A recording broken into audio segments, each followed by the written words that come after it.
बहुत अजीब पता चला। उसकी मम्मी सिर्फ पर्ल रूम में रहकर मोती बना सकती थी, लेकिन हर बार मोती बनाने के बाद मम्मी बहुत वीक हो जाती थी। लड़की को ये बात बहुत अजीब लगी। उसके अंकल ने बस इतना कहा कि जब वो बड़ी हो जाएगी और फैमिली बिजनेस संभालेगी तब सब समझ आ जाएगा, लेकिन मम्मी बार बार उसे बोलती थी कि जैसे ही वो बड़ी हो जाए इस घर को छोड़ दे। कॉलेज से ग्रेजुएट होने के बाद लड़की ने अपनी एनिमल हस्बेंड्री और एक्वाकल्चर की डिग्री मम्मी को दी। वो मम्मी की मदद करना चाहती थी और फैमिली का पर्ल बिजनेस संभालना चाहती थी, लेकिन मम्मी गुस्से में आ गई और बोली कि वो कभी फैमिली का पर्ल बनाने वाला तरीका नहीं सीख सकती। उसी टाइम अंकल अचानक प्रकट हुए। उन्होंने लड़की को याद दिलाया कि आज रात उसे पर्ल रूम में जाना है। लड़की ने सोचा यही मौका है जब वो पर्ल रूम का सीक्रेट पता कर सकती है। जैसे ही उसने दरवाजा खोलने की कोशिश की उसे कुछ कदमों की आवाज सुनाई दी। डर के मारे वो कोने में छुप गई और फिर जो उसने देखा उससे वो शॉक्ड रह गई। मम्मी एक अनजान आदमी को पर्ल रूम में ले गई थी। लड़की को अंकल ने बताया था कि पर्ल रूम में बाहर वालों का जाना स्ट्रिक्टली मना है। फिर ये अनजान आदमी अंदर कैसे गया? क्यूरियोसिटी की वजह से लड़की धीरे से पास गई ताकि देख सके अंदर क्या हो रहा है। तभी मम्मी को खिड़की के बाहर कोई मूवमेंट दिखा, लेकिन लड़की ने हार नहीं मानी। उसने एक सेफ जगह ढूंढी और वहीं से वेट करने लगी। सुबह होते ही उसने देखा कि मम्मी थकी हुई हालत में बाहर आई। उनके हाथ में एक प्रीमियम पर्पल पर्ल था। उन्होंने वो पर्ल अंकल को दे दिया और अंकल ने उसे एक अमीर बिजनेसमैन को दे दिया। जैसे ही सब चले गए लड़की भागकर मम्मी को सपोर्ट करने गई ताकि उन्हें रूम में आराम करने में मदद करे, लेकिन मम्मी ने उसे रोक दिया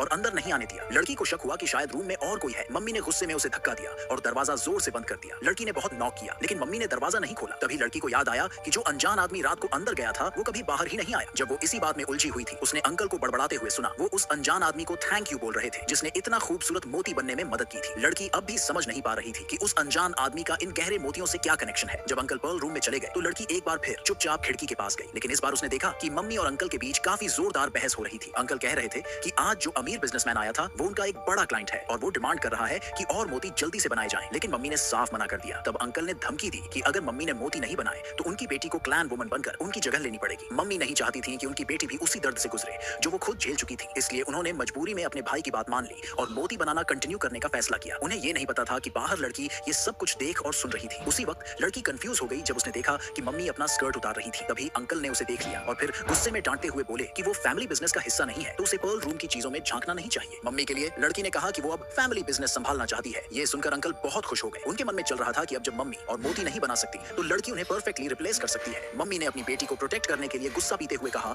कि अंकल ने उन्हें फोर्स नहीं किया, बस उनकी तबीयत ठीक नहीं रहती इसलिए परेशान मत हो, और फिर सख्ती से लड़की को दोबारा पर्ल रूम में न जाने की वार्निंग दी। लेकिन उस दिन के बाद लड़की ने देखा कि अंकल रोज किसी न किसी बाहर वाले को पर्ल रूम में ले जा रहे हैं और फिर अगले दिन मम्मी एक और टॉप क्वालिटी पर्ल बना देती थी। और सबसे अजीब बात, जो लोग पर्ल रूम में जाते वो कभी बाहर नहीं आते। और उधर मम्मी हर दिन और ज्यादा कमजोर होती जा रही थी। अंकल को मम्मी की हालत की कोई फिक्र नहीं थी, उन्हें बस ये फिक्र थी कि मोती टाइम पे क्लाइंट्स को डिलीवर हो। आखिरकार मम्मी बीमार पड़ गई और बिस्तर पर ही रह गई। उन्हें इस हालत में देखकर लड़की का दिल टूट गया। तब लड़की ने अंकल से कहा कि अब वो मम्मी की जगह लेने को रेडी है, क्लैन वुमन के रूप में जो मोती बनाएगी। अंकल ने उसे इंस्ट्रक्शन दिया कि वो आज रात अपने पायजामे में पर्ल रूम में आए। लड़की ने जब पर्ल रूम का दरवाजा खोला तो जो कुछ अंदर देखा उससे वो डर के मारे